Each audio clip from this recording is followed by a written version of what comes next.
Welcome to Contributor Wednesday on Bridge the Gap Network. In this series, you'll hear from thought leaders on a variety of topics dedicated to inform, educate, and influence the senior living industry. Welcome to Bridge the Gap Contributor Wednesday. I'm David Hopkins. To quote the immortal band Kool and the Gang, there's a party going on right here, a dedication to last throughout the years. So bring your good times and your laughter too. We're gonna celebrate your party with you. Happy May, everybody. Today is May 5th. May is the greatest month in all of the months. Why do you ask? Because it's a celebration month.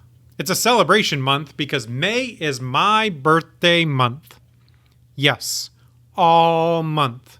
In fact, April is the countdown to my birthday month. You ask any of my friends or my coworkers, and they will know exactly how many days to my birthday. It's not that I'm expecting presents or notoriety. I'm just expecting to be celebrated. I'm one of those. I love my birthday. Kool and the Gang sang a song about celebrating. We do it for birthdays and anniversaries, Mother's and Father's Day, Thanksgiving, Christmas, Hanukkah. My friend Obi just adopted a little baby boy, and they have a gotcha day that they celebrate. Heck, my wife even keeps track of our dog's birthdays. We celebrate at weddings, where incidentally, the immortal band Kool and the Gang are most of the time being played at them. So this leads me to the question. Celebrating. Celebrations. Are you intentional about them? Are we good at them? Do we even know how to do them? You know, we're sometimes not good at celebrating. Sometimes we don't pay attention to the details that we need to, and that gets a little disturbing. I gotta tell you, we failed miserably on one that I tried to celebrate.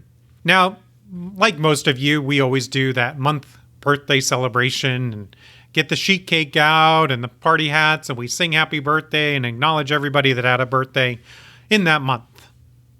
I like that month. It's the month of May. That's the birthday month for me.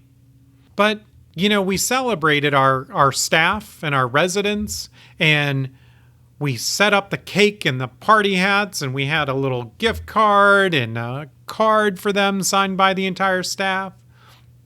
Sent out the email, had a lot of people in the room, and we were focused on celebrating. Gave out the cards, gave out the birthday gift certificate, set it down, a piece of cake in front of people, put the party hat on to take pictures. And after that was all done, I noticed one of my employees was not eating. And so I walked up to her and I said, "Happy birthday." And I said, "Did you not like your cake?" And she looked at me and said, "I don't eat cake." Ugh. As a leader, that was a fail with a capital F.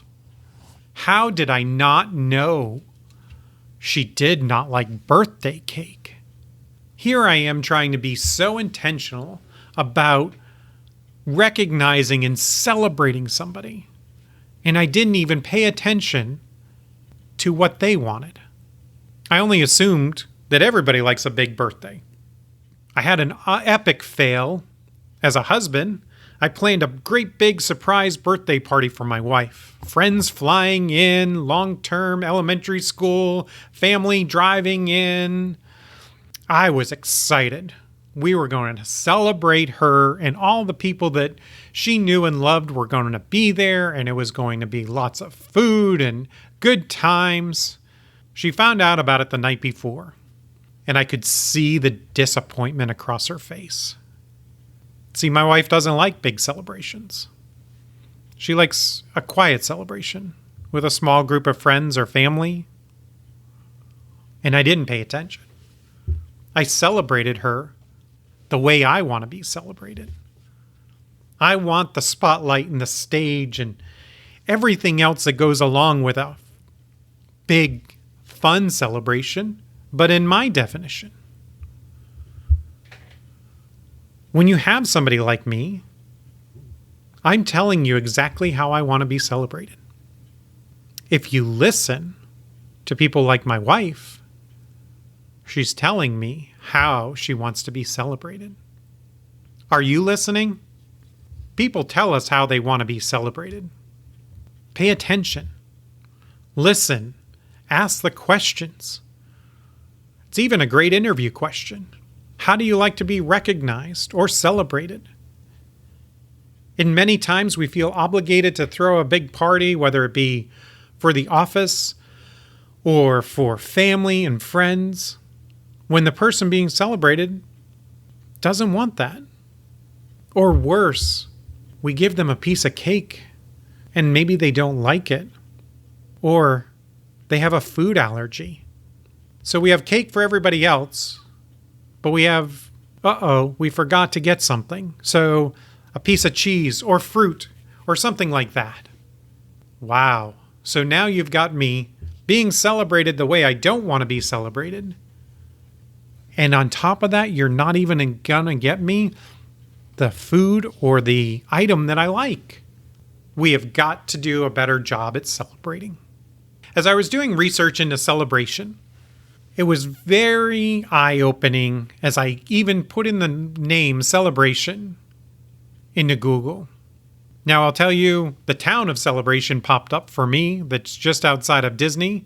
That was the town that Walt had originally envisioned Epcot to be. A place where you would work, play, live, go to school, and have everything at your resources and disposal under a nice bubble. Epcot was never designed to be countries around the world with great food and drinks and rides and the ability to explore different cultures. It was a place to really work and live. That was his intent of Epcot, the experimental prototype community of tomorrow. Disney knows how to celebrate. On your year anniversary, you get your first pin to add to your name tag. And there's very few things that can go on your name tag. And it's a Steamboat Willie, the first Mickey Mouse cartoon that says, I've celebrated a year. At 5 years, it becomes Donald Duck. And it grows from there. I've seen people with a 50-year plaque. 50 years of working at the same company. It's kind of hard to find that these days. But the celebration is immense. Once you pass 10 and 15 years, they actually close an entire park for you to celebrate. You walk a red carpet on the entrance. Your name badge denotes how many years. You have special venues and rides are open. There's a special fireworks display. Characters abound throughout the entire park, and it's just for cast members that are celebrating their milestone anniversaries. It's a great time to see people that maybe you were in traditions with and have lost touch with over the years. And you may be walking down Main Street and run into somebody that you met 20, 30, even 50 years ago. What a great way to be intentional about celebrating. Disney definitely does celebrating right. No matter what you're celebrating, when you walk into the park, you're adding a name badge or a button onto your clothes to tell you what I'm celebrating. Anniversary, birthday, family reunion. But there's so many other organizations that do a great job of celebrating, and we need to take lessons and notes from them. This past year has been challenging on mental health.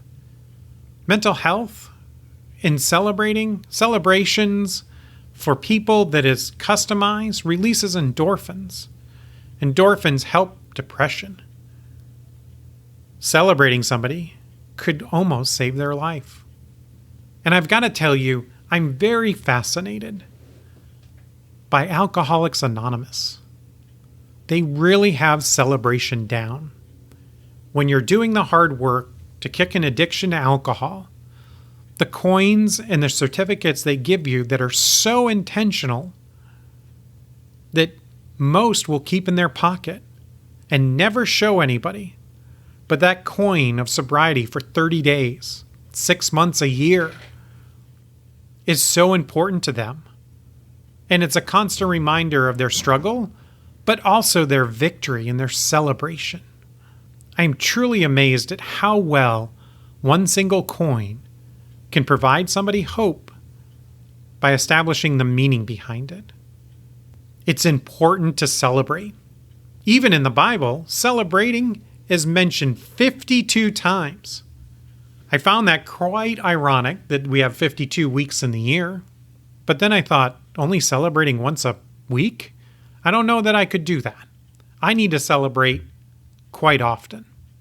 I was working on a large-scale project in senior living, and it had to do with coordinating a bunch of government agencies and getting approvals, and took much longer than we expected and really stayed on this project. It was so exhausting, and when we finally received the letter that we had been approved, I was overjoyed. I sent out the email to everybody that had been involved at some point or the other and was so excited to finally say we've got approval. I received emails of congratulations, and even one stated, "Great, now let's move on to the next step." We have to take time to stop and celebrate our successes. If you don't celebrate those successes, when the losses hit, you got to remember what you're doing it for. We always want to have more wins in the win column than we do in the loss column. So we have to celebrate. You have to celebrate. And you have to celebrate the way you need to. If you're like me, who's kind of loud and obnoxious when it comes around his birthday time, people are telling you how they want to be celebrated. This might have stemmed as a kid when I was having my birthday. It is the original Memorial Day, May 30th. Before we started this kind of absurd notion of celebrating every holiday on the Monday so we could all have a 3-day weekend, it was the true Memorial Day. And we would have a Tuesday or a Wednesday off during the middle of the week. We would go down to my small town square where I grew up. And in my early years, until I was 7, we had a parade because it's Memorial Day. They had my favorite colors, red, white, and blue. Fire trucks rolled out, police, sirens, ice cream was being sold. The military came out and marched in all their grand splendor of a uniform. And as I stood on the sideline, early on I had asked my dad, "What is this parade for?" Without missing a beat, he promptly responded, "It's for your birthday." I now know that that's not true. 8th grade, or 8 years old, turning 8, when I found out that the parade wasn't for me, was a difficult year. But the remembrance and memorial of our veterans that have been lost is so much bigger that I love my birthday is on that time. So I get to stand up, put my hand over my heart, and salute our veterans. We have to celebrate. We have much to celebrate.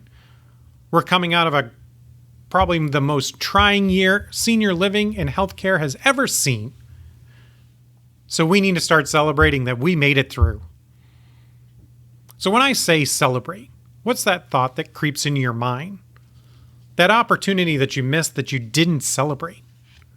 You know what it is. It's right there, sitting on the front of your head going, "Man, I should have done that." Or "I should have brought donuts to celebrate the team for accomplishing a deficiency-free visit," or recognize them a little bit better. Let me let you in on a little secret. You have permission to go back and celebrate that.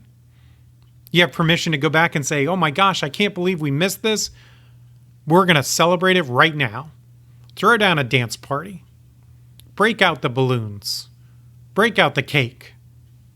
Celebrations can be big and small, and you can customize it to the person you are celebrating. Like me, let's go big, parades and all. If it's my wife, let's go small and quiet, because she's going to appreciate that more. It's not something I understand, but for her, it's speaking in her language. The feeling you get when you're celebrated, it fills your tank. It's something that you can call on. It's something that will refill your tank over and over again to know that somebody was proud of you, responsible for you, and appreciated you. It perpetuates happiness. My dad passed away 11 years ago, and as I was sifting through some of his things, one of the things that I always desperately wanted to hear from him was that I appreciate you. Through the last year or so of his life, I made many trips to his assisted living and to the hospital. I never felt like I got appreciated for it. And when he passed, I felt guilty for feeling that way.